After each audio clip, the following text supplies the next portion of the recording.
Lalagyan natin ng maraming Parmesan cheese. Okay na yan. Ready to serve. Gagawa ko ng pasta. 1 serving. Gusto nyo lalagyan ng wine. Kaunti lang. Tapos nutmeg, pampabango. Tapos cream. Yun lang. Bacon. So, ito na yung pasta natin.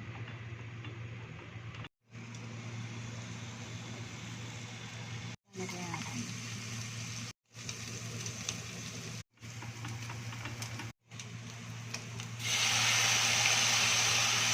Ito ng tubig.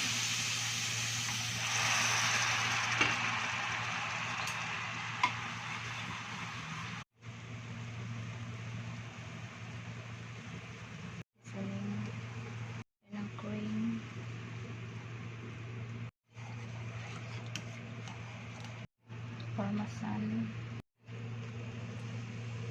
Ito lang, kadali. Ready to serve.